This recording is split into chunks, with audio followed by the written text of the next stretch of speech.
anak negeri, membawa sebuah mimpi, terangi hati dengan pekerti, tempat tumpuan sebuah cita, hidupkan harapan di dalam jiwa.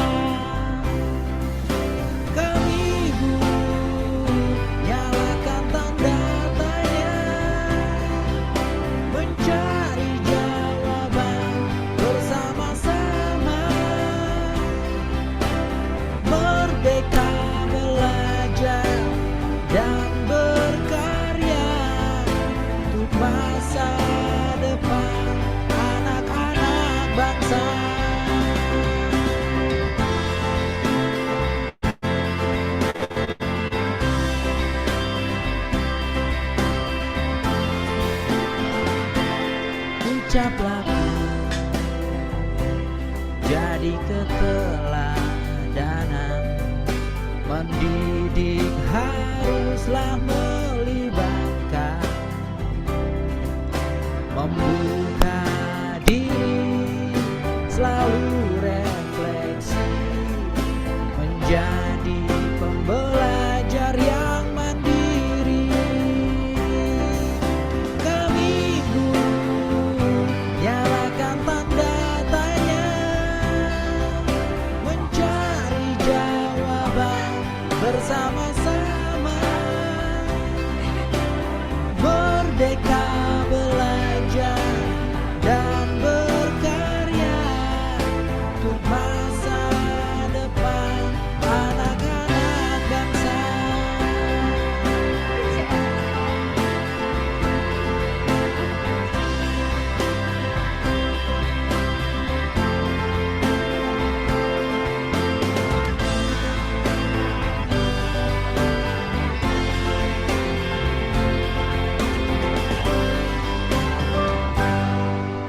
Kami guru nyalakan tanda tanya,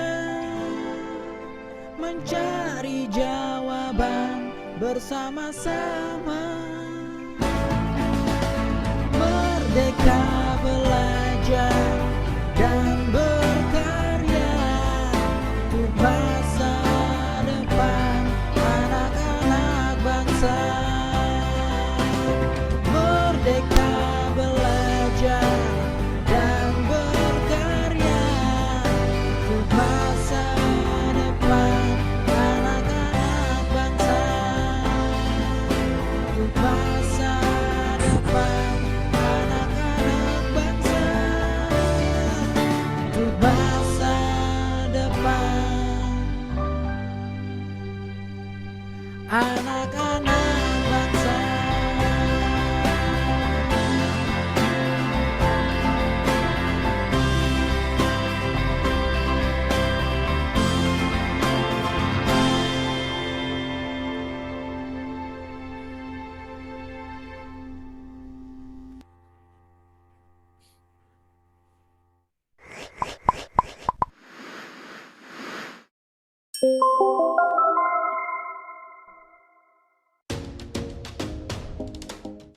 Assalamualaikum warahmatullahi wabarakatuh.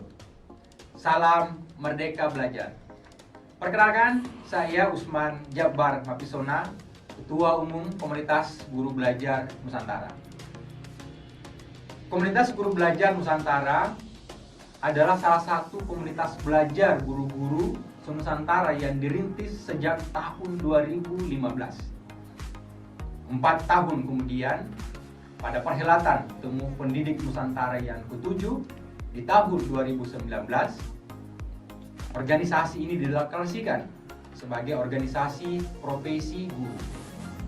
Didirikan oleh guru, dikelola oleh guru, dan diperuntukkan sebesar-besarnya untuk kemaslahatan para guru. Lalu apa yang menjadi visi organisasi ini? Menjadi guru belajar. Guru dan belajar adalah dua peristiwa yang tidak seharusnya dipisahkan. Seorang guru sejatinya adalah pribadi yang secara terus-menerus tidak berhenti untuk belajar. Pada saat itulah guru akan menjadi profesi yang agung, berkontribusi besar, membantu tumbuh kembang murid. Kami kemudian menyebutnya sebagai guru merdeka belajar. Teman-teman, apa itu guru merdeka belajar?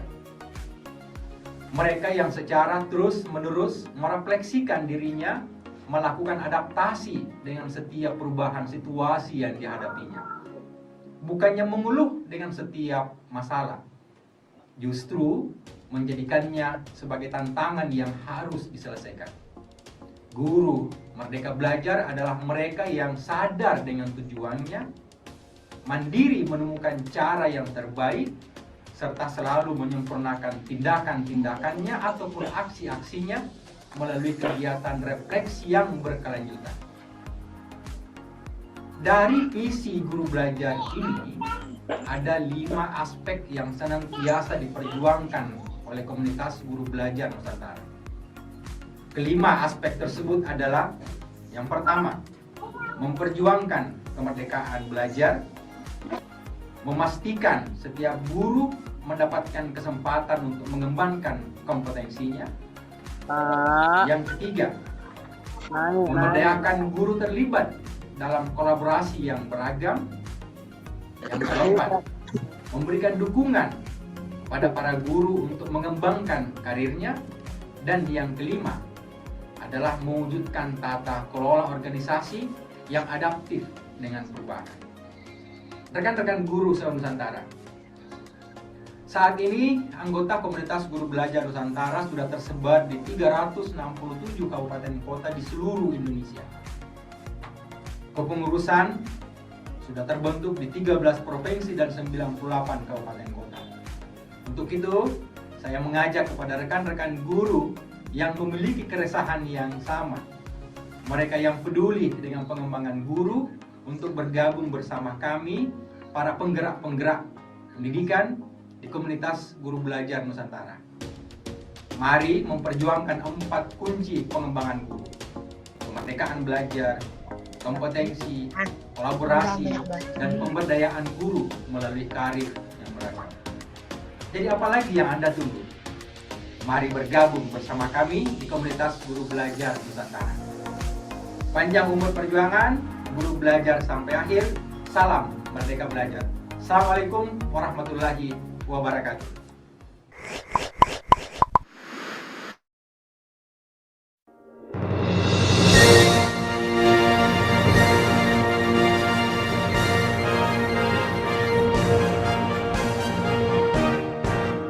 Komunitas guru belajar Nusantara, wadah inspirasi belajar berkarya, merdeka belajar meraih kompetensi, lewat praktik baik demi anak negeri, saling bantu, saling kuatkan, berbagi dan pengalaman menuju cita-cita pendidikan nasional yang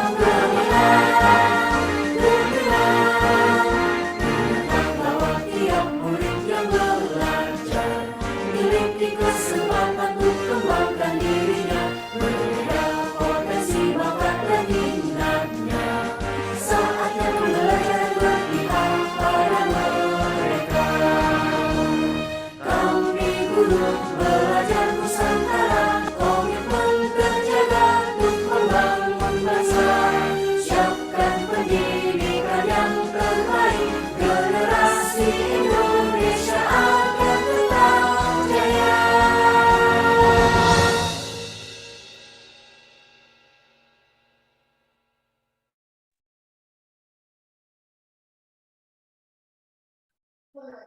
Ya. Oke, selamat malam teman-teman. Seru nih. Kayaknya membludak kayaknya nih peserta kita. Oke, malam ini kita di KGBN Tatin TPD yang kelima ya. Mungkin malam ini kita bersama Ibu Kori. Malam Bu Kori.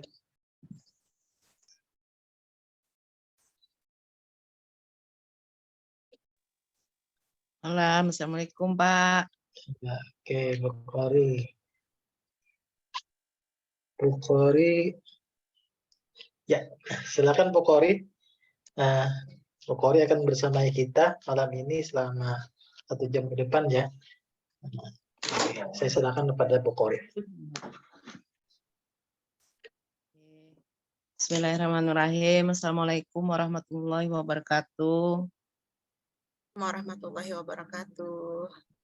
Bapak Ibu sekalian, malam ini malam ya, sebagian dari daerah itu sudah malam. Kalau kami di Kalimantan sudah malam, sudah sholat Isya ya Bu Hilda ya. Nah, pada kesempatan ini di KGBN yang TPD yang kelima ya, kita akan membahas masalah RPP. Ya, sebelumnya perkenalkan dulu, saya Ibu Koriah, biasa dipanggil Ibu Kori. Saya berasal dari Kabupaten Tapin, dari SMPN Negeri 1 Tapin Selatan, sekitar 100 km dari ibu kota provinsi, yaitu dari Banjarmasin. Saya satu daerah dengan Ibu Hilda. Ya, mungkin ada beberapa kawan-kawan yang di sini pun yang tidak terpantau saya yang berasal dari Tapin. Ini ada beberapa nih, sudah ada tulisannya Tapin. Ya, oke, hari ini kita akan membahas tentang RPP. Ya, kalau kemarin pas yang pandemi kemarin masih hangat-hangatnya dengan kurikulum sebelumnya, kurikulum KTSP, kurikulum ke-13 gitu ya. Itu terkena dengan RPP 1 lembar. Nah, RPP 1 halaman atau 1 lembar. Nah, sekarang kira-kira RPP yang berapa lembarkah untuk yang kurikulum Merdeka Belajar ini? Nah, ada yang tahu Bapak dan Ibu? Oke, silahkan ada yang komen di room chatnya berapa lembar itu? Berlembar-lembar kah? Atau malah setengah lembar? Lebih pendek lagi ya.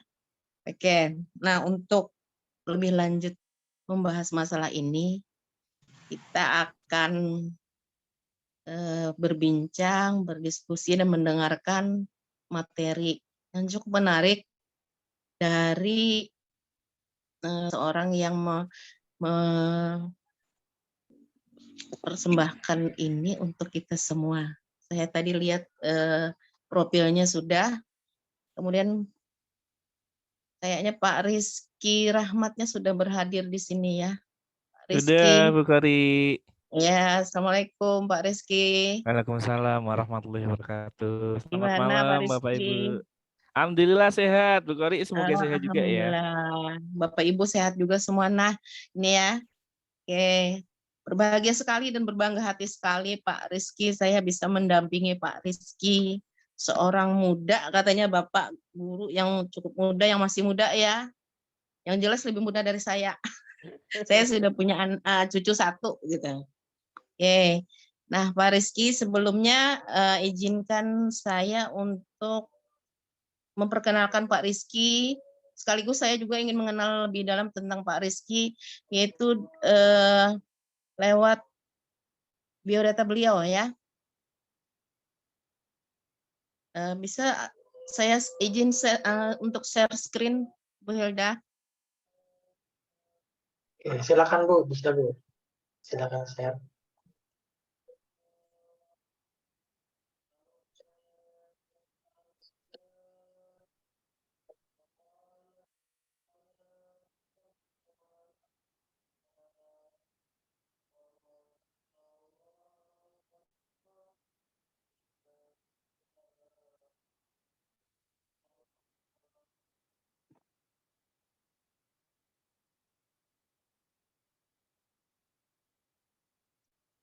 Atau ada yang bisa bantu saya untuk menampilkan punya Pak Rizky tadi, Bu Hilda? Oke. Dibantu sama Pak Mujib ya, Bu. Oh, boleh Pak Mujib. Oke, siap. Bentar ya. Tentang biodata beliau.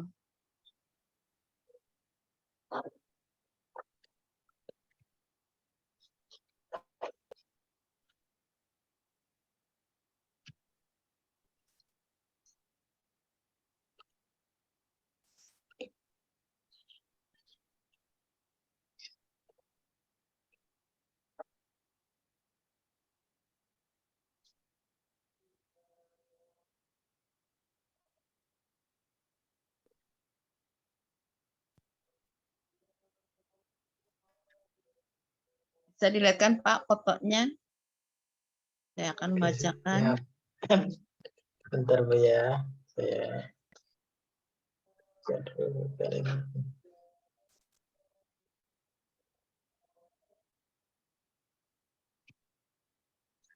Oke, satu.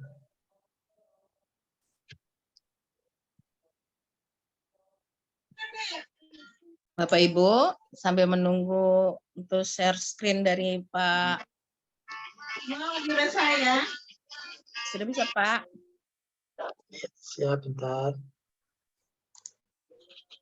Oke. Iya. Nah, ini kita bisa nih. Pak Rizky ini adalah sudah 13 tahun lebih menjadi seorang pendidik dan memiliki cita-cita mewujudkan pendidikan yang berpihak kepada anak. Menarik sekali Pak. Saya suka tuh berpihak kepada anak. Ia meyakini bahwa perubahan sekecil apapun tidak boleh disimpan. Pak Rizky, tidak boleh disimpan ya Pak Rizky, harus dibagi. Setuju Pak Rizky. Saya ketujuh, senang yang dibagi-bagi tuh. Oleh karena itu, ia aktif menjadi pembuat konten pendidikan dan menyebar praktek pendidikan yang berpihak pada anak, yaitu di TikTok, kemudian di Instagram, yaitu @rizkyrahmat dan @janganjadiGuru.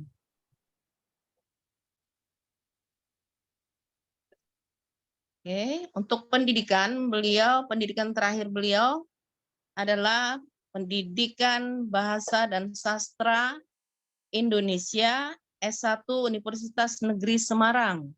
Kemudian untuk S2-nya pendidikan bahasa Indonesia Universitas Negeri Semarang.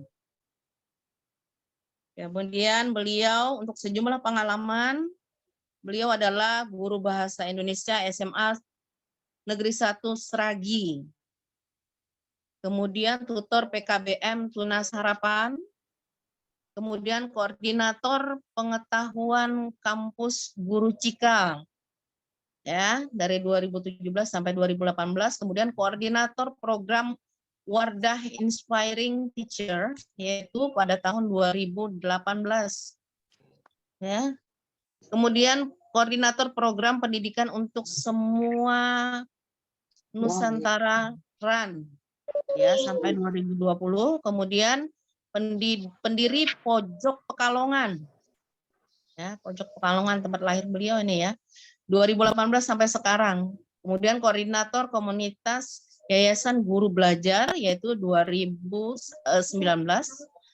Kemudian ketua Sekolah Lawan Corona, ya, pada musim Corona kemarin tahun 2020. Kemudian ketua Sekolah Merdeka Belajar pada tahun 2021. Kemudian ketua Kampus Pemimpin Merdeka 2021 sampai sekarang. Ya. Oke. Kemudian ada hal menarik lagi, beliau juga mendapat sejumlah penghargaan, ya. Bisa di next ke penghargaan, Pak.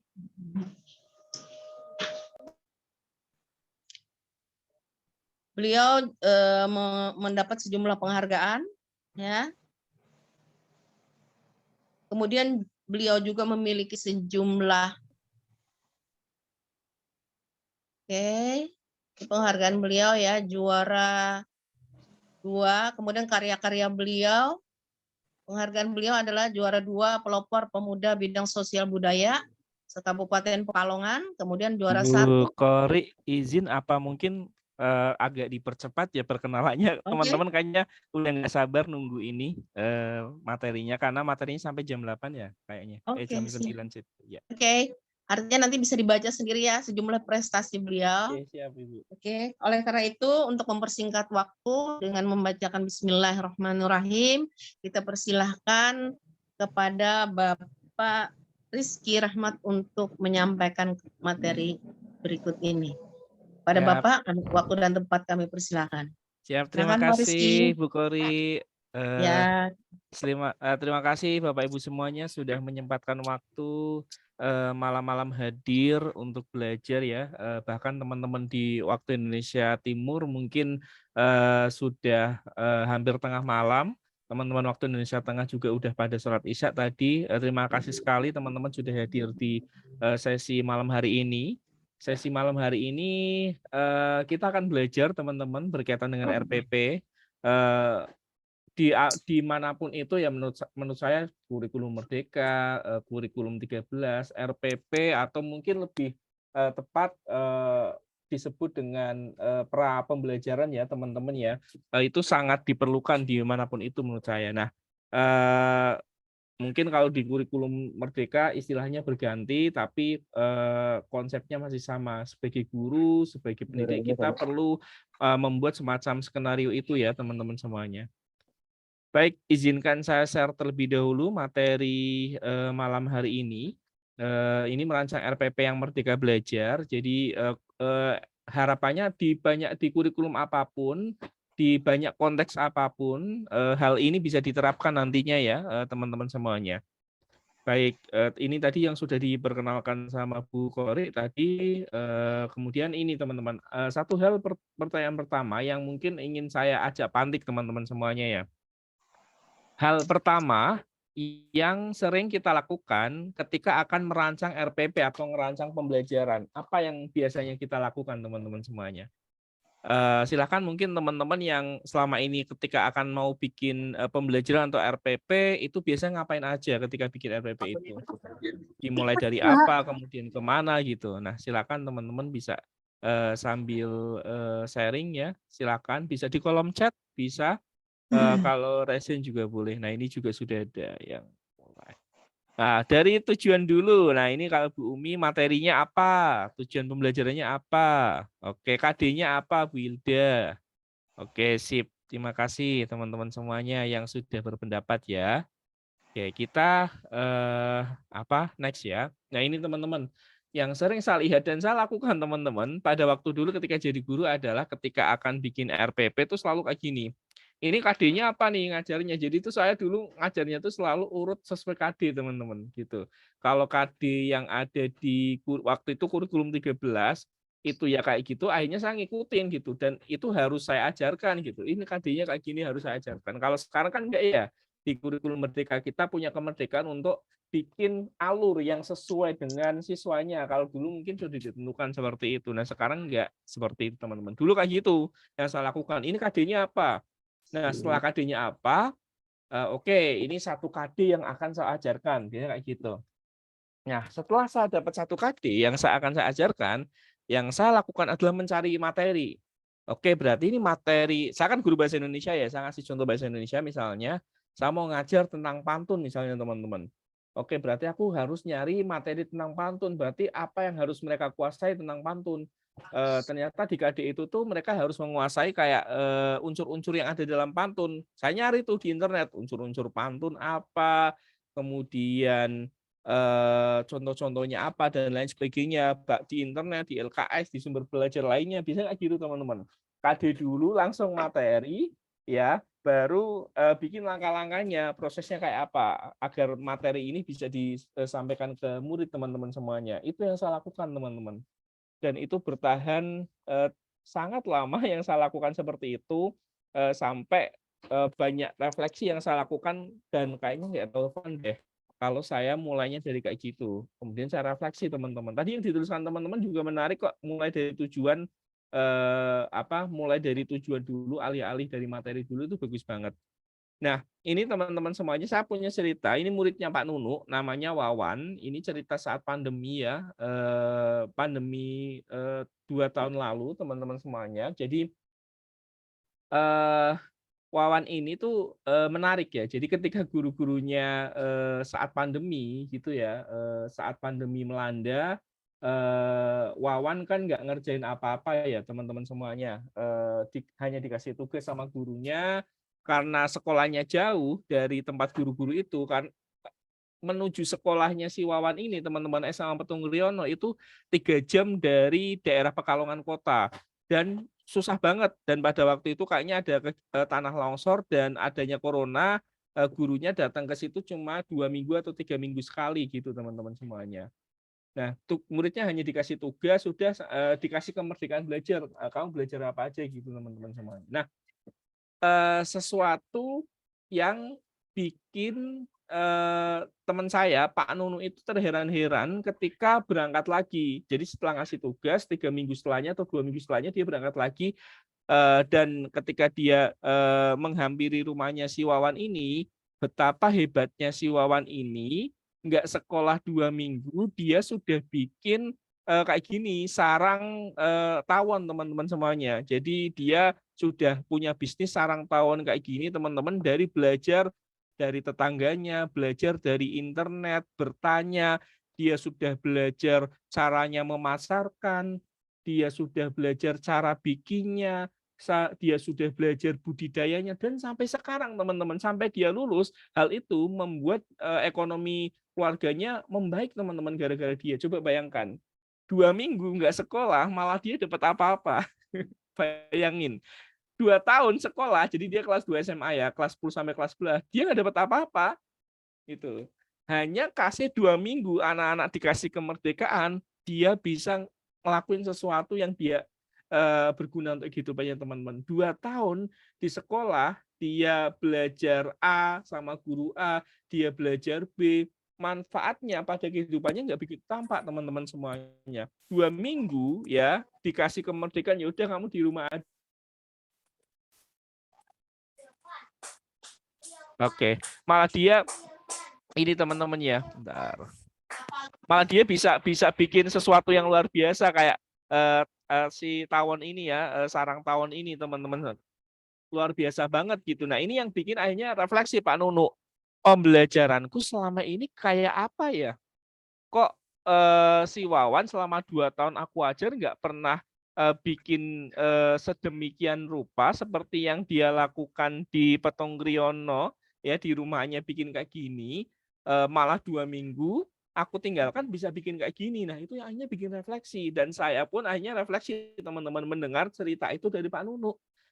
Nah saya mikir selama ini jangan-jangan sekolah itu menjauhkan si anak-anak pada kehidupan. Ya, jadi apapun yang ada dalam KD diajarkan, nggak perlu disesuaikan dengan anaknya siapa, nggak perlu disesuaikan dengan murid yang diajar, nggak perlu dikontekstualisasikan, nggak perlu disesuaikan dengan kemampuan mereka. Yang penting kurikulum selesai. Itu teman-teman, itu yang akhirnya saya refleksikan. Dulu saya kayak gitu sebagai guru, gimana caranya semua kurikulum, semua KD yang dijabarkan di kurikulum itu semuanya harus diajarkan dalam 1 semester. Kalau nggak diajarkan, atau ngerasa sebagai guru ngerasa salah, aduh ini gimana ini gitu, rasa salah teman-teman semuanya. Nah dari cerita Wawan itu tuh akhirnya aku refleksi, dan ada satu penelitian yang hanya relevan teman-teman semuanya. Ternyata di Indonesia itu banyak terjadi learning loss teman-teman semuanya. Banyak murid bersekolah tapi tidak belajar. Gitu. Jadi banyak guru yang ngajari muridnya, yang berharap muridnya dapat kompetensi, ngajari banyak KD gitu. Tapi ternyata dari apa yang dilakukan banyak murid yang nggak belajar teman-teman. Nah ini kan akhirnya bikin refleksi gitu. Apakah selama ini pembelajaran yang dilakukan benar-benar sudah berkualitas? Dan ini juga kalau aku baca naskah akademiknya, salah satu yang melatar belakangi lahirnya kurikulum merdeka agar pembelajaran bisa lebih kontekstual sesuai kompetensi murid teman-teman semuanya. Itu yang saya lihat. Nah ini harusnya kayak gini. Harusnya pembelajaran yang kita lakukan di kelas mampu membuat murid untuk kayak gini, teman-teman. Bukan sekedar untuk hafalan, bukan sekedar untuk namatin KD, bukan sekedar untuk bisa ngerjain soal, ya. Bukan sekedar untuk yaitu tadi hafalannya, tapi untuk ini teman-teman semuanya, untuk murid itu bisa siap hidup, teman-teman semuanya. Nah, itu benar, Pak. Pak Mujib, ya. Untuk murid siap hidup. Jadi setelah saat dia sekolah, yaitu dia juga siap untuk hidup, untuk kehidupannya. Bisa kompetensinya meningkat, teman-teman. Bukan sekedar dia hafal gitu. Ujiannya bermakna, nggak sekedar hanya ngerjain soal, tapi bermakna untuk kehidupannya. Bisa membuat si murid itu mandiri, nggak tergantung gitu. Nah, ini yang akhirnya saya refleksikan. Oh iya ya, murid-murid saya setelah lulus tuh banyak yang tergantung, nggak refleksi, nggak mandiri gitu. Nah, menalar, teman-teman nggak berhafalan. Nah, ini akhirnya yang bikin saya refleksi, pembelajaran saya itu gimana ya gitu. Nah, menurut saya pembelajaran yang bagus, pembelajaran yang kontekstual, pembelajaran yang berkualitas dimulai dari RPP-nya. Kalau RPP-nya sekedar ikut-ikutan menurunkan apa yang ada dalam kurikulum itu, yang ada di kurikulum udah disediakan nih, udah diajarkan aja, ngambil dari LKS dan lain sebagainya, nggak dikontekstualisasikan, ya udah ini nggak tercapai, teman-teman. Gitu. Apalagi ngambilnya di LKS, yang selalu menjadi asesmennya adalah soal-soal yang ada di LKS itu, nggak kontekstual bahkan soalnya. Nah, ini yang harusnya dirombak, bukan dimulai dari materi apa yang saya ajarkan, tapi murid yang saya ajarkan bagaimana, kompetensinya sejauh apa, agar mencapai tujuan ini bagaimana gitu. Nah, selama ini murid yang diajarkan itu tuh selalu nggak jadi poin utama, teman-teman. Makanya ya kalau saya dulu bikin RPP, profil murid itu tuh nggak pernah ada di RPP itu gitu. Selalu langsung langkah-langkahnya apa, metodenya apa. Dulu kayak gitu. Dan ketika kuliah itu selalu metodemu apa gitu. Jadi guru yang gila metode, guru yang gila teknik pembelajaran tapi melupakan esensinya, yaitu murid gitu. Metodenya punya banyak, strateginya punya banyak, tapi strategi metode itu nggak pernah dilibatkan ke siapa murid yang diajar. Pokoknya metode itu keren, pokoknya strategi itu bagus, yang sering banyak dipakai, yang lagi ngehits aku pakai gitu. Nggak dilihat apakah itu sesuai dengan kebutuhan teman-teman semuanya. Itu yang sering saya lihat, teman-teman semuanya. Nah, itu pula yang aku lihat ya, si Wawan ini kenapa bisa kayak gitu ya, karena guru-gurunya nggak ngajar sesuai dengan karakteristik desanya. Coba kalau guru-gurunya ngajar sesuai dengan karakteristik desanya, mungkin ngajarnya bisa relevan dengan apa yang menjadi kekuatan si Wawan. Salah satunya ini, suka dengan budidaya, ya seperti itu. Dan murid-murid yang lainnya dengan kesukaan yang lainnya, disesuaikan muridnya kayak apa, sehingga pembelajarannya bisa personalisasi, bisa diferensiasi sesuai dengan mereka. Kalau ngajarnya sebatas hanya menuntaskan kurikulum, itu ya tujuan ini nggak bakal bisa tercapai, teman-teman. Kualitas pembelajarannya juga nggak bisa tercapai. Gitu. Nah, itu makanya pentingnya namanya RPP Merdeka Belajar adalah RPP yang dimulai dari melihat siapa murid yang diajar, semuanya. Muridnya kayak apa dan lain sebagainya. Oke. Boleh oke, siap. Nah, ini teman-teman, saya balik teman-teman semuanya. Kami kalau misalnya bikin RPP itu pakai backward design. Mundur teman-teman mikirnya. Tujuannya, goalnya apa dulu, ya. Untuk mengukur tujuan itu, asesmennya apa, baru aktivitasnya, cara menuju ke sananya gitu.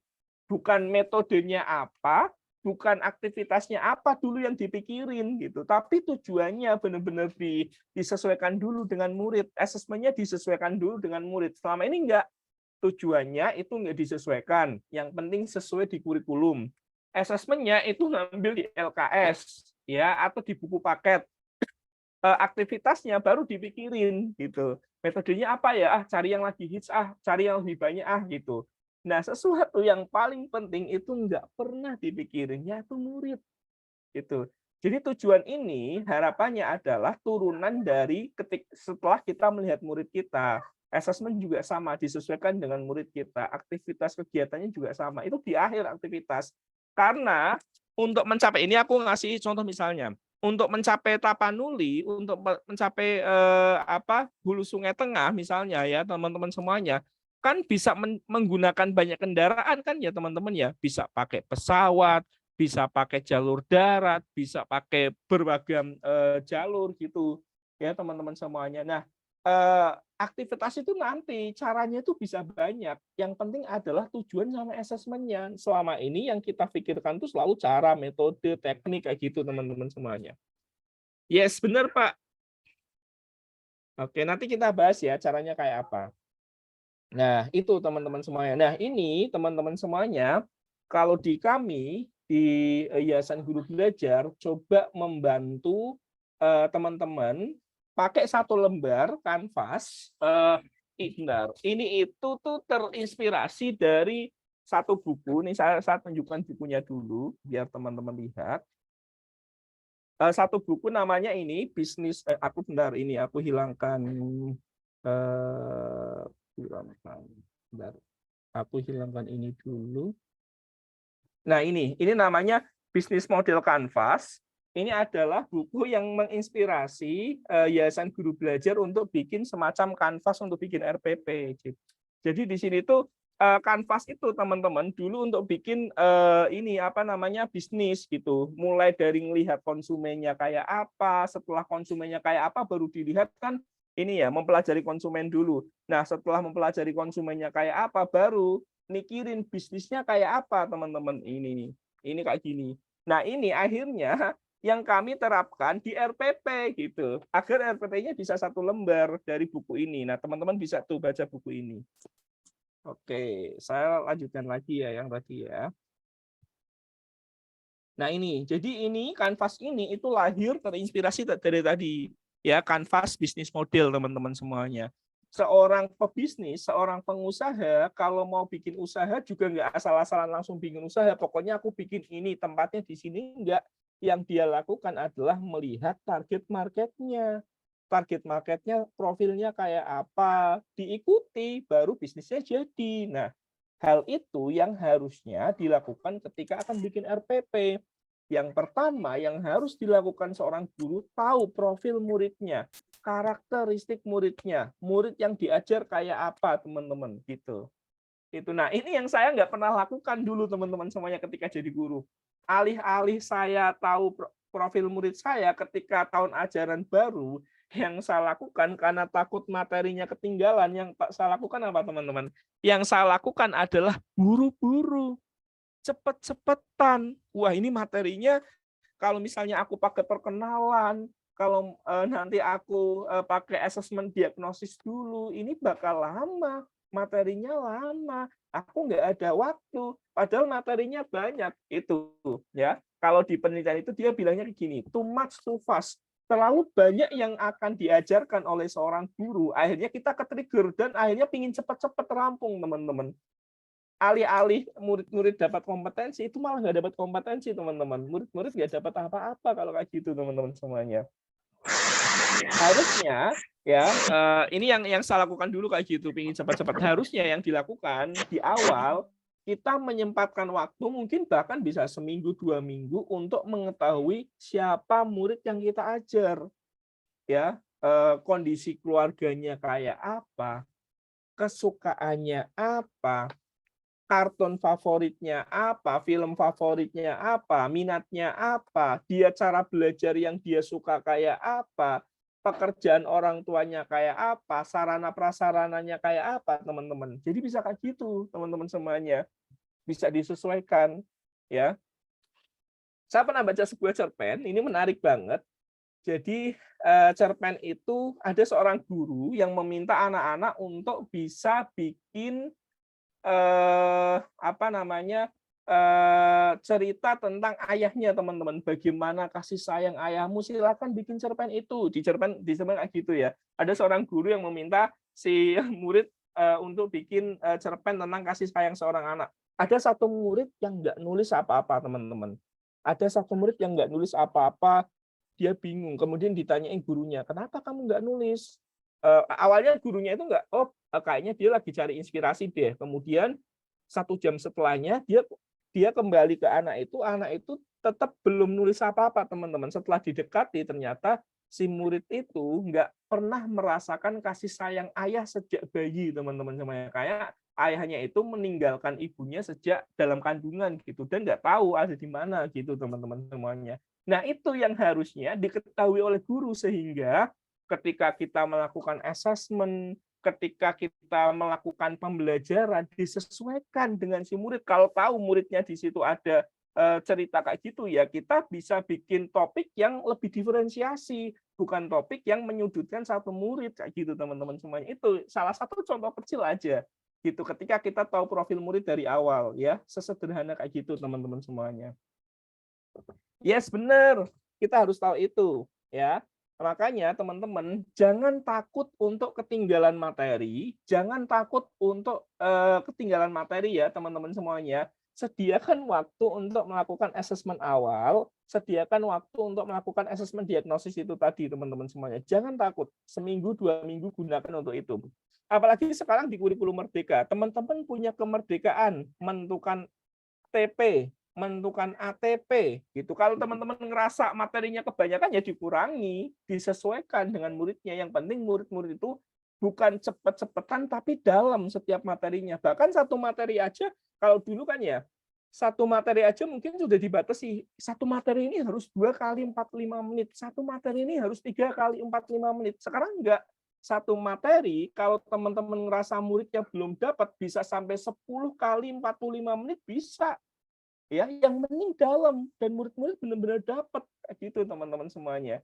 Disesuaikan ya. Bisa seperti itu teman-teman semuanya. Nah, itu makanya pentingnya di awal mengetahui profil murid dan ini di awal-awal semester kayak gini harus dilakukan sih menurut saya ya, mengetahui profil murid gitu teman-teman semuanya. Teman-teman bisa melakukan dengan wawancara, teman-teman bisa melakukan dengan observasi, dengan membuat soal pretest ya yang mewakili beberapa soal di kompetensi dasar yang teman-teman akan ajarkan. Ya, teman-teman bisa bikin studi kasus untuk mengamati perilaku murid. Bisa banget, banyak cara yang bisa dilakukan, teman-teman semuanya. Nggak harus tiap KD, Bu. Di awal juga boleh kok. Bisa tiap KD, setiap akan mengajarkan suatu mapel, bisa juga di awal untuk secara general, untuk tahu kognitif dan non-kognitifnya murid.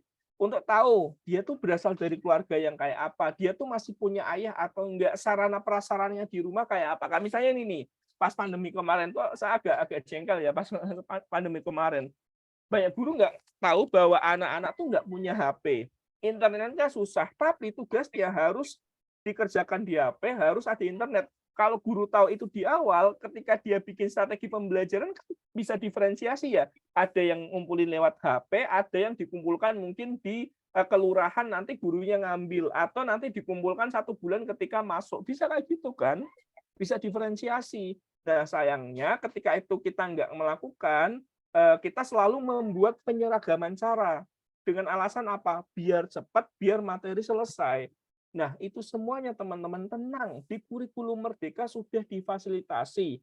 Nggak cepet-cepetan, yang penting mendalam. Mendalam dan setiap murid tuh benar-benar dapat kompetensinya, teman-teman semuanya. Asik. Beruntung kenal KGBN. Terima kasih, Wilda. Yes, itu yang pertama, teman-teman. Teman-teman perlu tahu profil murid dulu. Baru setelah tahu profil muridnya, ya, baru ke tujuan pembelajaran, baru ke KD teman-teman semuanya. Apakah KD yang diajarkan ataukah tujuan pembelajaran dari kurikulum ini tuh terlalu jauh, terlalu tinggi atau enggak? Teman-teman kan tahu itu ya dari asesmen itu. Kalau terlalu tinggi, ya kompetensinya agak diturunkan sedikit nanti di rubriknya. Bisa salah satunya bisa kayak gitu. Baru setelah tujuannya sudah dibikin, baru ke bukti dan asesmennya. Bukti itu tuh produk apa ya yang akan dibikin oleh murid, hasil usaha murid untuk membuktikan bahwa dia itu sudah sampai kompetensinya, bahwa dia sudah mencapai tujuan pembelajaran ini gitu teman-teman semuanya. Bisa kayak gitu ya, produk apa gitu. Kemudian penilaiannya kayak apa? Penilaian untuk memahami upaya dan hasil belajar, misalnya teman-teman penilaiannya bukti asesmennya nanti berupa presentasi misalnya. Asesmennya nanti misalnya teman-teman bisa pakai rubrik, itu bisa kayak gitu teman-teman semuanya. Bisa pakai angket dan lain sebagainya. Nah, strategi pembelajaran itu baru langkah-langkah, cakupan itu baru materi-materi apa yang akan masuk di situ teman-teman semuanya. Jadi materi itu malah di akhir teman-teman semuanya. Asik, ada yang sudah melakukan diferensiasi. Mantap banget. Oke, saya bahas satu persatu ya ini teman-teman contohnya. Ya, misalnya nih aku ngasih contoh yang kayaknya kemarin yang pandemi ini. Minat murid, sebagian besar murid suka sosial media. Setelah saya tanya-tanya, oh ternyata ini murid-murid itu terus gemar banget sosial media. Kalau aku lihat banyak yang punya Instagram, banyak yang punya TikTok. Ini tuh saya tulis di situ tuh. Sebagian besar murid suka explore, tuh sering bikin A, bikin B gitu ya teman-teman semuanya.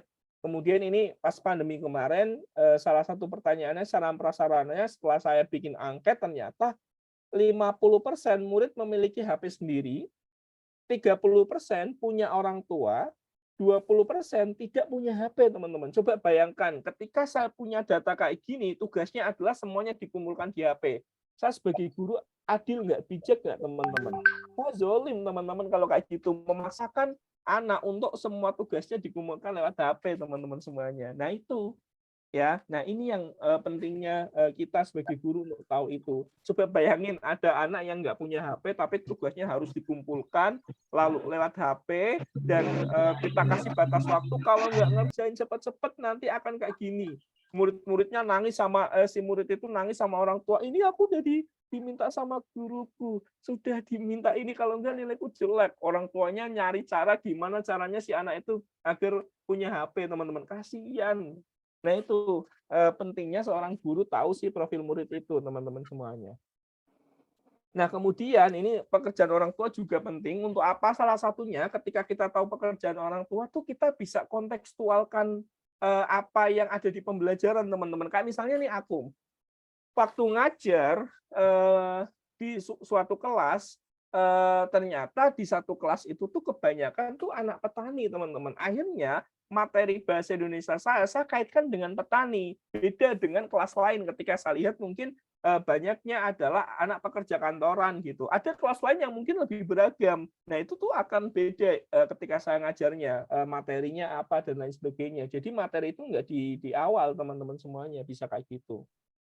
Ya. Oke.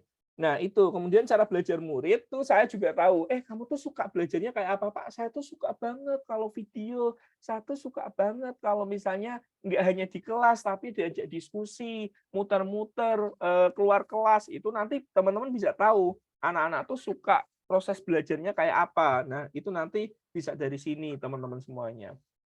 Nah, kemudian tujuan pembelajaran ini misalnya punya saya, murid mampu mengidentifikasi produk yang bisa diproduksi sendiri di rumah, misalnya kayak gitu, teman-teman semuanya.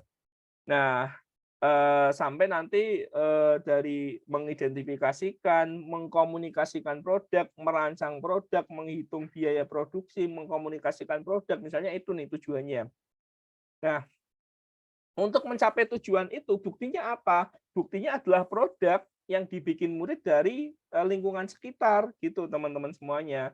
Kemudian nanti asesmennya adalah saya akan bikin checklist kelayakan produk dari layak jualnya, kemudian layak dan apa-apalah yang tadi teman-teman yang akan muncul di asesmen itu. Nah, kemudian strategi pembelajarannya saya coba langsung bikin diferensiasi teman-teman di sini. Anak-anak yang akan PJJ online, pembelajaran jarak jauh online, yaitu anak-anak yang punya HP, sama anak-anak yang offline, guru kunjung, saya akan mengunjungi si anak-anak itu. Jadi diferensiasi kayak gitu. Teman-teman juga bisa diferensiasi lainnya ya. Kalau ini kan konteksnya dulu ya saat pandemi. Saat sekarang misalnya teman-teman tahu ada murid yang misalnya kompetensinya rendah banget dibandingkan yang lainnya, yaitu mungkin satu murid itu tuh ada pembelajaran pengayaan dulu di awal atau materinya lebih diturunkan, contoh-contohnya yang lebih relevan disesuaikan dengan murid itu dibandingkan murid-murid yang lainnya bisa kayak gitu teman-teman. Ya, itu nanti mungkin bisa bikin kategori anak kayak gitu, nggak usah banyak-banyak teman-teman semuanya. Oke. Nah, baru cakupannya apa? Cakupannya itu ketika dia belajar ini tuh dia sebenarnya akan belajar apa aja sih? Bisa seperti itu, teman-teman semuanya. Oke. Nah, ini ya profil murid kayak tadi. Ini tujuan pembelajaran, bukti dan asesmen, strategi pembelajarannya ada 2 cakupannya.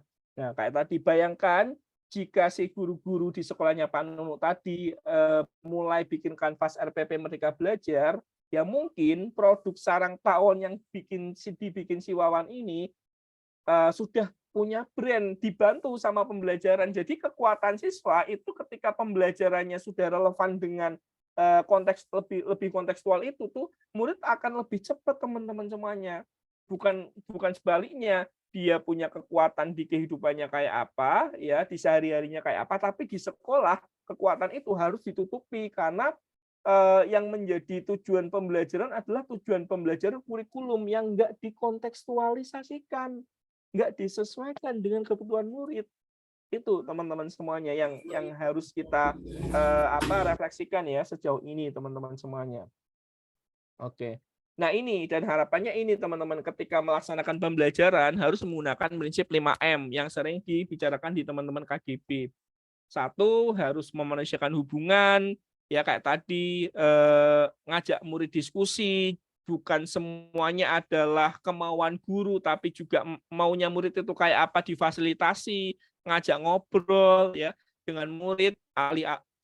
Jangan gunakan prinsip kuasa karena guru adalah orang yang paling dewasa, orang yang paling pinter, harus menguasai kelas. Jangan, harus menggunakan prinsip memanusiakan hubungan teman-teman semuanya, ngajak ngobrol, diskusi, kesepakatan gitu teman-teman semuanya. Memahami konsep.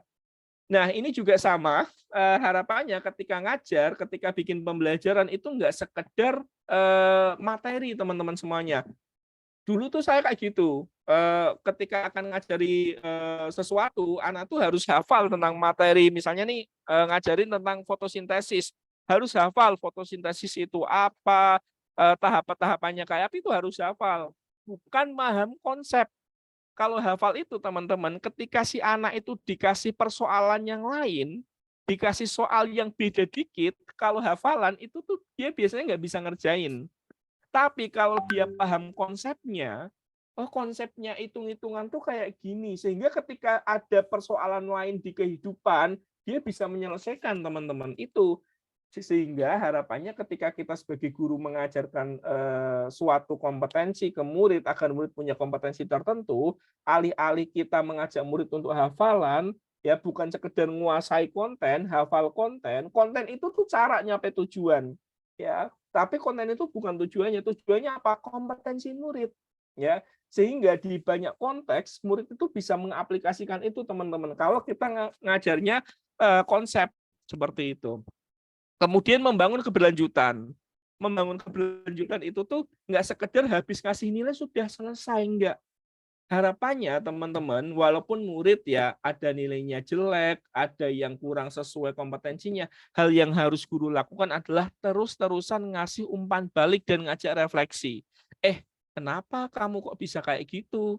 Apa yang bisa aku bantu gitu teman-teman? Bisa kayak gitu. Ya, ngasih umpan balik, ngajak refleksi terus, itu yang harus dilakukan guru. Nggak hanya sekedar ngasih nilaimu merah ya udah salahmu sendiri, nggak kayak gitu teman-teman.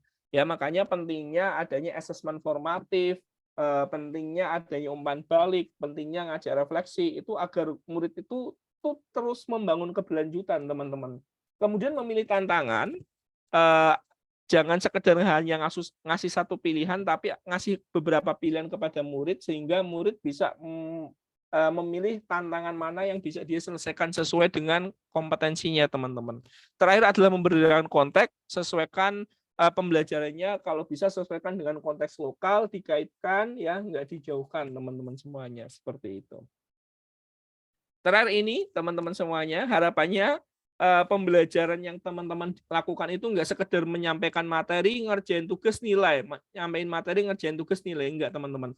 Perbanyak refleksi, perbanyak diskusi, perbanyak ngasih umpan balik, ya. Itu yang harusnya dilakukan teman-teman semua. Nggak sekedar hanya ini loh materinya, silakan kerjain tugasnya. ini nilainya berapa gitu. Harapannya teman-teman pada poin A, refleksinya terus dilakukan, diskusinya disering-seringkan, umpan baliknya juga disering-seringkan teman-teman.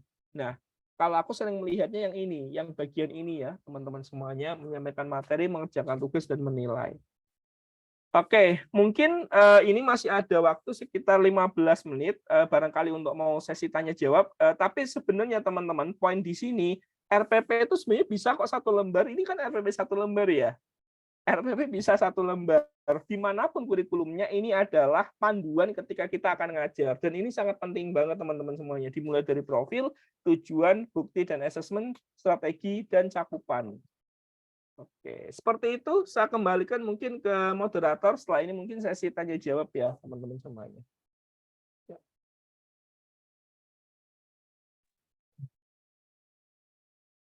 Bu Kori terlempar ya Bu Kori.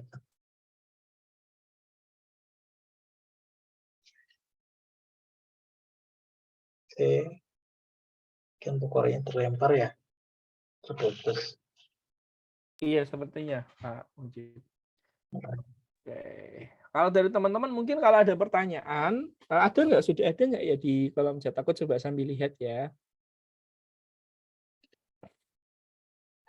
Nah ini dari nggak tahu ini siapa, ada pertanyaan dari Pak Hadiriyadi. Jadi RPP-nya berpijak pada tujuan pembelajaran dan kebutuhan gitu ya Pak? Yes benar. Jadi menurut saya ya tujuan pembelajaran yang bagus adalah tujuan yang nggak sekedar hanya tujuannya kurikulum, tapi tujuan yang disesuaikan dengan si anak itu gitu. Ya kalau tujuannya kurikulum terlalu tinggi ya diturunkan. Menurut saya kayak gitu Pak Hadiriyadi. Oke, sebelum yang resen saya coba jawab yang ini dulu ya teman-teman ya. Berarti sebelum menyusun RPP terlebih dahulu harus mengetahui kondisi. Yes, tadi udah dijawab ya teman-teman ya. Oke, sebentar.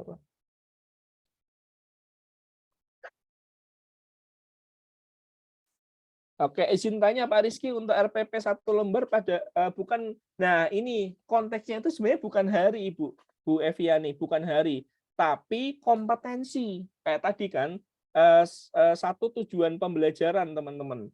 Nah, satu tujuan pembelajaran di sini di kurikulum Merdeka itu tuh sebenarnya kan bisa sampai berhari-hari ya, bisa kayak gitu.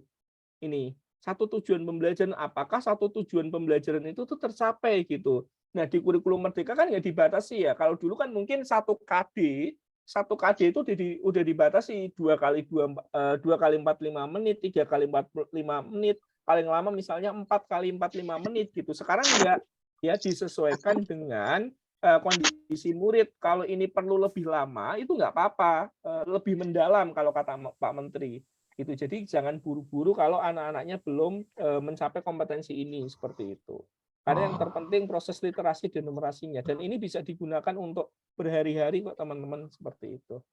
Tinggal disesuaikan aja strategi pembelajarannya nanti. Kan ininya sama ya, profil, tujuan, bukti, asesmen. Nah, tinggal disesuaikan aja strategi pembelajarannya nanti. Seperti itu. Oke. Oke, Bu Umi, silakan yang Daresian. Bisa. Ya, makasih Pak Rizky. Selamat malam. Assalamualaikum warahmatullahi wabarakatuh. Waalaikumsalam warahmatullahi wabarakatuh. Pak Rizky, ini pertanyaan yang sudah lama, cuma momennya belum tepat untuk ditanyakan. Ini mumpung tadi memaparkan materi tentang RPP, ini saya bingung Pak Rizky, untuk meletakkan sesi refleksi itu pada kanvas RPP itu sebaiknya diletakkan di awal, di tengah, ataukah di akhir Pak Rizky. Jadi itu aja sih kebingungan saya selama itu seperti itu. Karena ternyata di kelas saya itu sesekali terkadang gitu ya, refleksi itu butuh di depan gitu. Nah, pertanyaannya lagi, apakah kalau di depan itu namanya juga refleksi gitu ya Pak Rizky? Nah, makasih. Terima kasih Ibu. Refleksi itu bisa dimanapun menurut saya ya. Bisa di depan, bisa di tengah, di akhir. Disesuaikan dengan kebutuhan Bu. Nggak ada yang ditetapkan. Ini refleksi harus selalu di akhir, enggak. Di awal misalnya nih, ngajak murid refleksi pada kegiatan kelas sebelumnya. kalau di kelas kemarin ada satu hal yang bikin kamu jengkel nggak ketika gurunya ngajar gitu. Nah itu kan sebagai bahan refleksi ya. Atau ada hal yang menurut kamu kurang puas nggak pada diri kamu di kemarin gitu di awal. Itu bisa kayak gitu Ibu. Refleksi kayak gitu juga bisa digunakan untuk asesmen awal kan sebenarnya kan bisa kayak gitu. Jadi itu bisa di awal, bisa di tengah misalnya. Setelah si Bu Umi dan teman-teman melakukan asesmen formatif gitu. Nah, asesmen formatif itu kayak gini teman-teman. Biar teman-teman punya bayangan ya. Asesmen formatif itu kayak gini. Biar teman-teman punya bayangan. Saya ini ada ini gambarnya. Jadi asesmen itu ada beberapa dan yang saya heran asesmen formatif itu jarang yang dulu saya pun nggak tahu, nggak paham dulu asesmen formatif apa. Yang saya lakukan dulu ya teman-teman adalah setelah ngajar materi langsung ngasih tugas, selesai ngasih nilai, besok ganti materi lain. Jadi sumatif, selalu sumatif. Saya nggak pernah melakukan asesmen formatif. Nah, asesmen sumatif itu tuh kayak gini teman-teman semuanya. Jadi saya ibaratkan saya mau pergi nih ke Jakarta. Ya, saya dikasih tantangan sama seseorang. Silakan kamu ke Jakarta gitu. Nah, kemudian saya ke Jakarta, tapi ketika saya sampai Cirebon, saya tuh belok ke arah selatan, teman-teman semuanya. Saya lewat tiba-tiba saya ke Bandung, kemudian ke selatan lagi, tiba-tiba saya sampai ke Pangandaran gitu.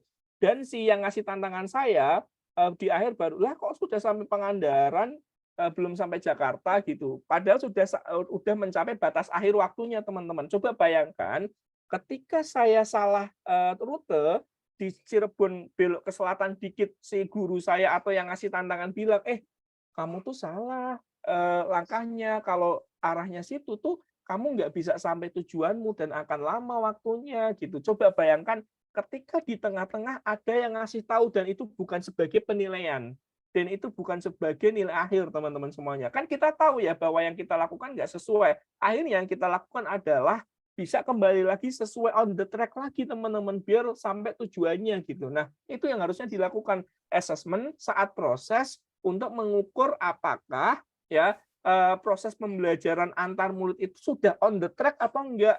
Tapi yang kita lakukan enggak kayak gitu biasanya teman-teman semua. Yang kita lakukan apa? Selalu langsung sumatif, langsung ngasih tugas, langsung ngasih assessment akhir, udah besok langsung ganti materi teman-teman, bisa kayak gitu. Dan lagi-lagi karena kejar tayang materi. Nah ini tujuannya asesmen formatif. Bagi murid, kalau dia di asesmen formatif di tengah-tengah, dia tahu apakah dia sudah on the track atau enggak. Kalau belum on the track, ya dia dipandu guru untuk on the track. Caranya dengan apa? Dengan tadi Bu Umi, dikasih umpan balik dan ngajak refleksi. Gitu. Kamu benar enggak? On the track enggak menurut kamu? Nah dia biar menjawab sendiri dan lain sebagainya. Gitu. Itu diajak refleksi di tengah-tengah bisa. Bagi guru untuk refleksi, ternyata pembelajaran dia di tengah-tengah itu ketika melakukan asesmen formatif nggak hanya 1-2 muridnya saja yang nggak on the track, tapi ternyata semua murid. Wah ini jangan-jangan akunya yang salah ngajarnya. Apakah jangan-jangan akunya terlalu cepat? Jangan-jangan aku ngajarnya nggak sesuai konsep, malah banyak yang keblinger gitu. Itu sebagai guru juga perlu refleksi di situ teman-teman semuanya. Makanya asesmen formatif itu harus dilakukan saat proses. Jadi jangan selalu nunggu materi selesai, ya materi selesai asesmen sumatif, besoknya langsung ganti materi. Enggak teman-teman. Ini harapannya sering dilakukan asesmen formatif teman-teman semuanya. Ini jadi asesmen formatif itu enggak berisiko tinggi. Ya, tidak asesmen formatif dapat menggunakan berbagai instrumen dengan proses dilaksanakan dengan proses pembelajaran. Menggunakan metode yang sederhana, nggak usah ribet-ribet ya, bisa kayak gitu, nggak perlu bikin soal yang banyak kayak gitu teman-teman. Itu nanti teman-teman bisa baca juga di Instagram saya @rizky_rahmat ya, di situ saya menjelaskan tentang asesmen formatif seperti itu. Jadi jawaban dari Bu Umi, refleksi itu bisa dilakukan dimanapun Bu, bisa di awal, bisa di tengah, bisa di akhir, bergantung dengan tujuannya seperti itu Bu Umi. Mohon maaf Pak Rizky, ini kalau misalnya untuk penulisan secara baku RPP itu loh Pak Rizky, kalau di aktivitas Bu nulisnya, refleksi kan itu termasuk aktivitas pembelajaran kan? Iya baik. Oke, makasih Pak Rizky. Sami-sami. Oke, Pak Kasyadi silakan Pak Kasyadi sudah resken. Assalamualaikum warahmatullahi wabarakatuh, Pak Rizky. Waalaikumsalam warahmatullahi Ya, wabarakatuh. materinya bagus sekali, Pak Rizky.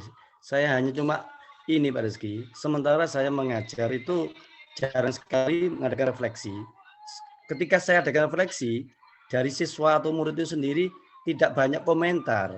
Nah, ini bagaimana caranya kita bisa agar murid-murid kita itu aktif dan memberikan refleksi yang tentang apa yang kita ajarkan, apakah sudah sampai atau belum atau gimana. Terima kasih Pak Rizky. Oke, Assalamualaikum. siap.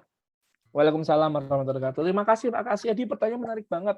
Ini juga banyak pertanyaan kayak gini dari guru-guru PAUD ya. Pak, kalau PAUD gimana nih refleksinya? Pak, mereka, nah refleksi itu tuh nggak hanya sekedar ngomong ya teman-teman semuanya gitu.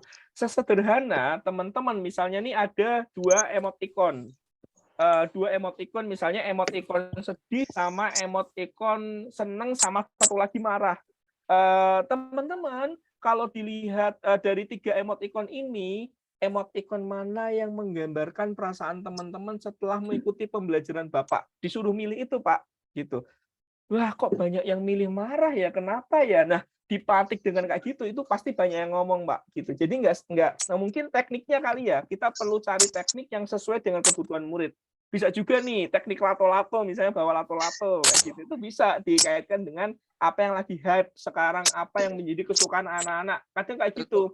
Kadang yang menjadi PR adalah anak-anak diminta untuk menyesuaikan level kita sebagai guru. Jadi kita tuh pokoknya salahnya anak-anak tuh nggak bisa paham gitu. Anak-anak yang kamu tuh harus menyesuaikan level saya sebagai guru, tapi kita nggak pernah sebagai guru menyesuaikan level anak-anak, nggak mau turun ke levelnya anak-anak. Nah ini PR-nya sebagai guru teman-teman. Kita perlu turun ke levelnya anak-anak. Kita perlu nonton apa yang disuka anak-anak. Kita perlu suka apa yang dimainkan anak-anak gitu. Itu sih Pak Kasyadi bisa banget diturunkan seperti itu. Terima kasih Pak. Iya, sama-sama, Pak Bu Mary. Pak Rizky, saya lihat PMM refleksi di kegiatan penutup, sementara Pak Rizky menjelaskan tadi. Yes, refleksi kalau mungkin ya di PMM ngasih contohnya di penutup, tapi sebenarnya bisa juga di awal ya. Refleksi atas pembelajaran sebelumnya.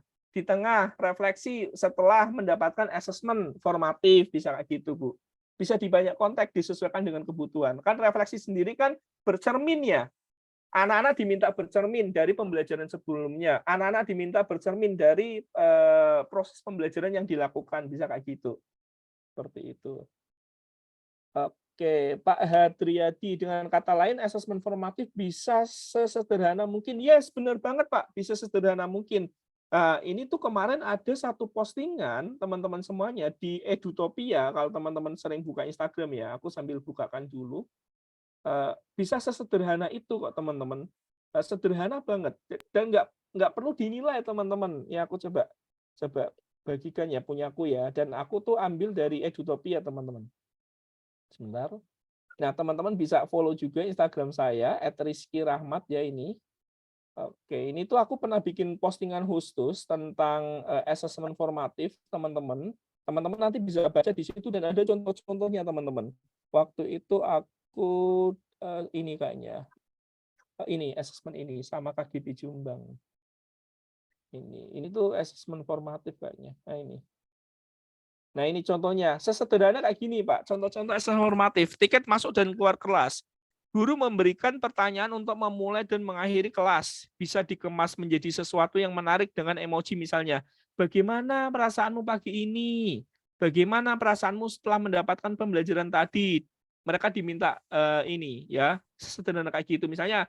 Atau dengan pertanyaan lain, apa 3 hal yang Anda pelajari? 2 hal yang masih Anda ingin ketahui dan 1 hal yang tidak Anda mengerti. Bisa kayak gitu. Ternyata banyak yang nggak mengerti, berarti kan itu jadi refleksi ya. Misalnya B, jika Anda punya pilihan, apa yang akan Anda lakukan hari ini?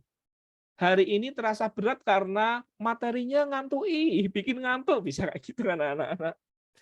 Oke, ini tiket bisa juga kuis pakai polling sederhana, bisa melakukan wawancara mengaitkan dengan seni, Pak. Misalnya nih apa pembelajaran matematika dikaitkan dengan seni, pakai lagu, pakai puisi, gambar itu bisa dan lain sebagainya. Penilaian antar teman juga boleh dan lain sebagainya teman-teman. Itu nanti teman-teman bisa lihat sendiri ya. Oke. Yes, benar Bu Hilda. Kurikulum Merdeka itu tuh memfasilitasi, tapi sebenarnya kurikulum apapun kalau teman-teman sudah memenuhi, kan ini ya, ini tuh yang sebenarnya saya resah ya teman-teman ya. Satu tanya sama teman-teman, banyak teman-teman, apakah sekolah Anda sudah melaksanakan kurikulum Merdeka? Jawabannya sudah. Buktinya apa? Administrasinya sudah lengkap, Pak. TP-nya sudah ada, ATP-nya sudah ada, modulnya sudah ada. Tapi ketika saya lihat proses pembelajarannya masih sama aja teman-teman, kayak K13. Masih cepat-cepat, masih ngejar materi, ya masih satu materi itu harus beberapa pertemuan gitu teman-teman. Yang sekarang kan kurikulum Merdeka harapannya kan nggak itu ya. Yang menjadi kunci sebenarnya, yang menjadi tujuan adalah proses pembelajarannya berubah. Yang dulunya nggak pernah melakukan asesmen diagnosis, sekarang kalau bisa pakai itu. Dan kalau dulu nggak pakai diferensiasi, kalau bisa diferensiasi, ada asesmen formatif, dan nggak perlu kehilangan jam, teman-teman. 1 KD itu bisa beberapa hari, kalau misalnya muridnya benar-benar nggak mampu gitu, teman-teman. Bisa juga teman-teman setelah melakukan asesmen diagnosis kok ngerasa murid-murid saya tuh masih ketinggalan jauh banget ya. Teman-teman nggak perlu ngajar sesuai dengan kompetensinya, mundur jauh agar murid-murid itu paham juga boleh, teman-teman. Bisa kayak gitu. Yang menjadi kunci itu. Yang saya lihat sekarang nggak itu, teman-teman. Yang menjadi fokus administrasi. Makanya ini sebenarnya konsep kurikulum Merdeka yang perlu dikuatkan sih menurut aku, teman-teman. Seperti itu ya, teman-teman semuanya. Oke, mungkin itu. Ada lagi, mungkin satu lagi, udah jam 8, teman-teman semuanya.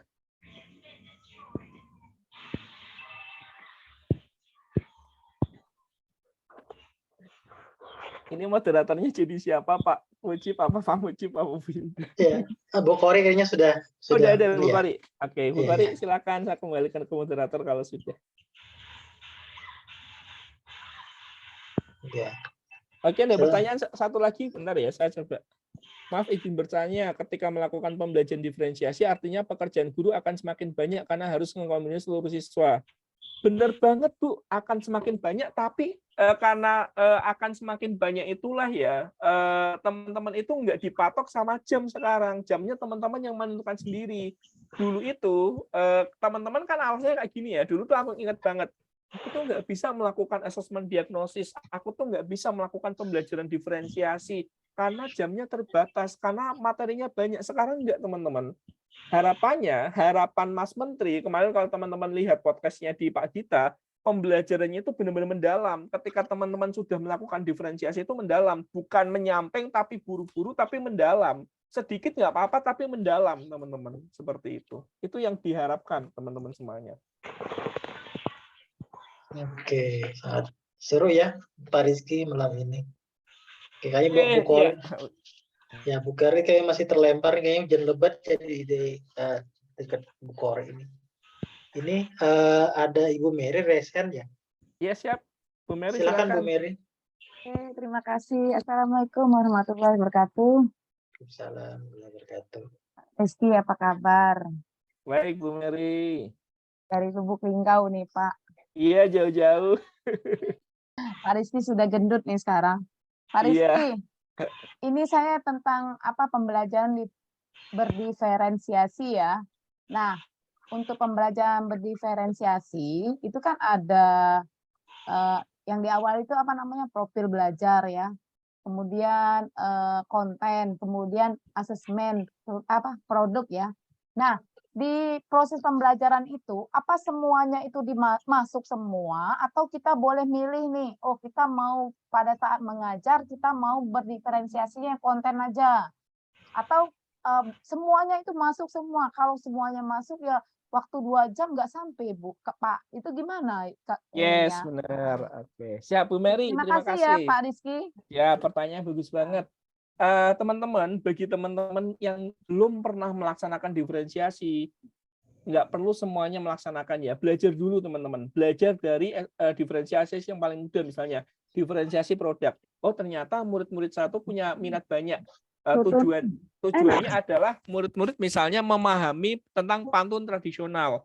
Nggak harus semuanya bikin pantun dan dituliskan. Bisa bikin komik yang ada pantunnya, bisa bikin poster yang ada pantunnya, bisa bikin vlog yang agak pantunnya, kan diferensiasi produk gitu. Jadi bagi teman-teman yang nggak pernah melakukan diferensiasi, ambil satu aja, nggak semuanya nggak apa-apa. Belajar dulu teman-teman. Ya, setelah berhasil satu, besok nambah lagi oh berarti ini aku diferensiasi produk udah, besok aku diferensiasi proses tambah belajar bisa kayak gitu Bu Mary. Paling baik tiga-tiganya masuk, tapi menurut saya kalau teman-teman dalam tataran belajar nggak semuanya, belajar aja dari satu dulu. Nanti kalau misalnya teman-teman ngerasa belum berhasil, nyoba aja satu lagi, direfleksikan terus sampai teman-teman berhasil naik tingkat baru kayak gitu. Proses belajar itu kan kayak gitu ya teman-teman ya, nggak langsung ujuk-ujuk langsung tiba-tiba ke nomor berapa gitu, ke tingkat berapa, bisa kayak gitu Bu Mary. Paling baik kayak gitu. Dan memang sekarang Bu Mary pembelajaran misalnya untuk mencapai satu tujuan kompetensi tertentu nggak dibatasi jam kok Bu Mary di kurikulum Merdeka.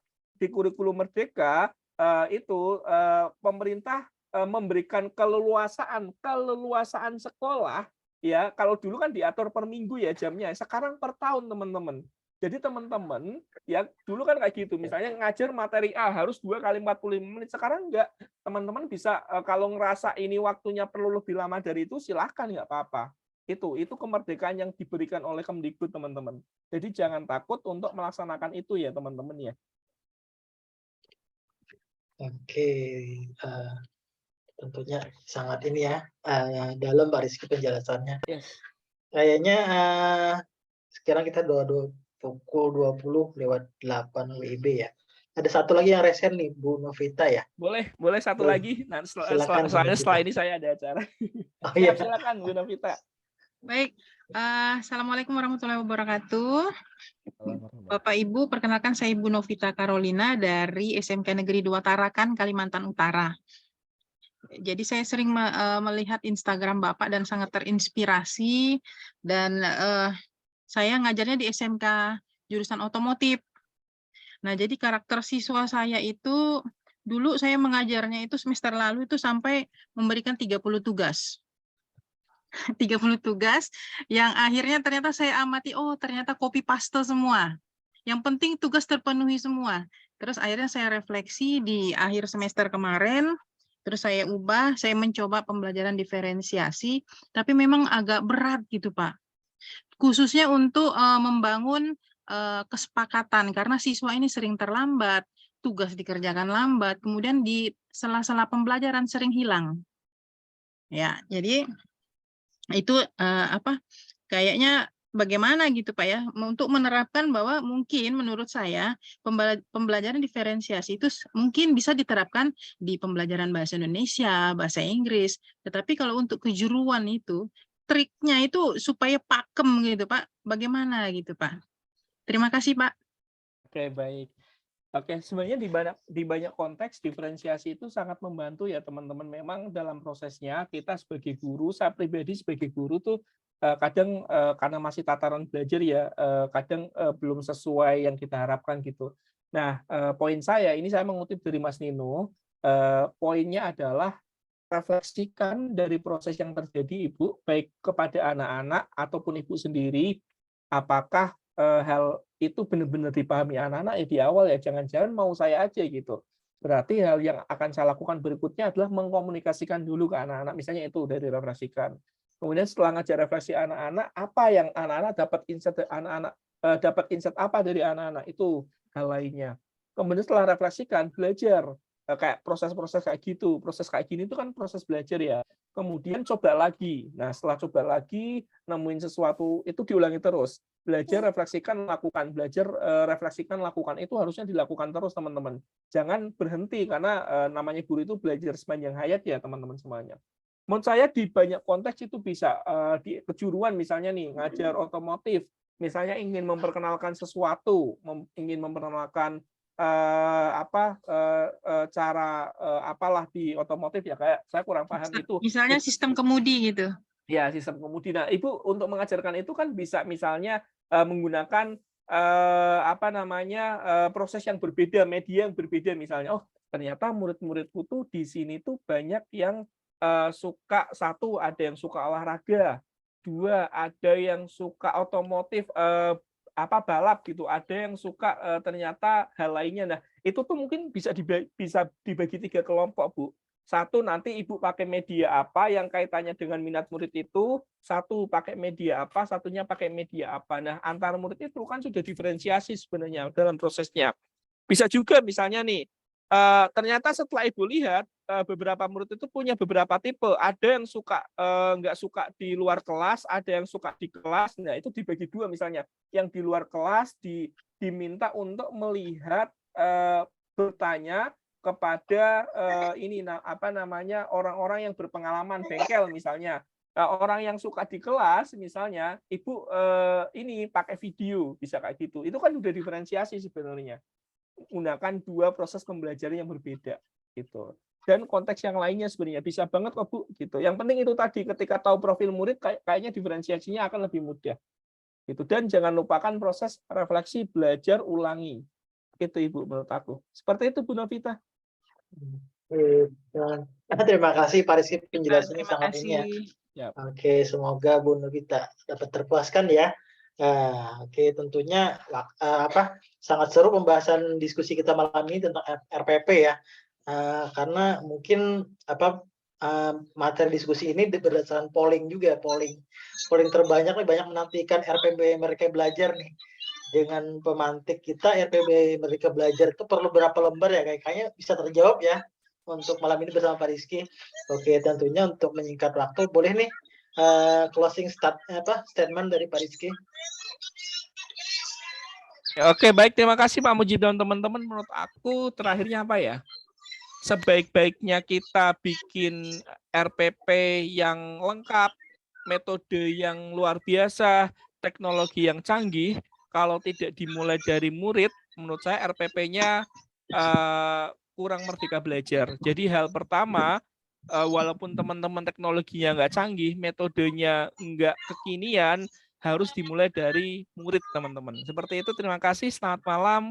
Teman-teman misalnya pengen belajar lebih bisa follow Instagram saya, Rizky Rahmat, ataupun Instagram kedua saya, Jangan Jadi Guru. Terima kasih, selamat malam. Wassalamualaikum warahmatullahi wabarakatuh. Oke, luar biasa Pak Rizky. Tentunya closing statement-nya ya, RPP dapat saya tangkap, RPP itu bukan bicara tentang lembarnya. RPP Merdeka Belajar itu adalah bicara tentang murid. Nah, jadi itu ya. Berapapun lembar RPP-nya kalau tidak berpihak pada murid, itu apalah artinya RPP.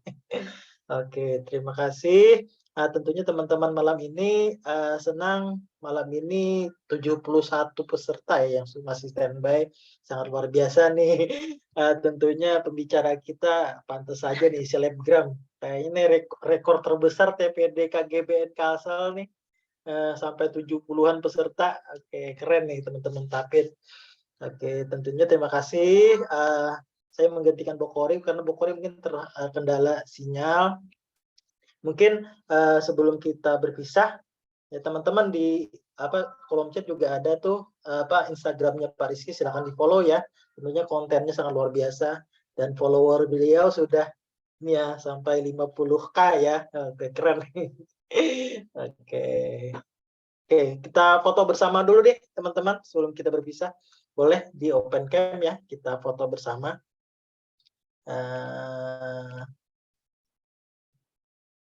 Oke, ada 3 halaman ya. Oke, siap-siap ya teman-teman ya. Halaman pertama dulu, 1. Oke, siap-siap halaman kedua.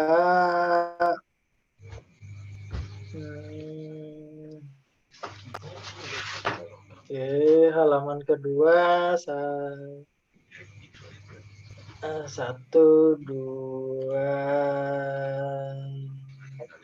Oke, halaman ketiga.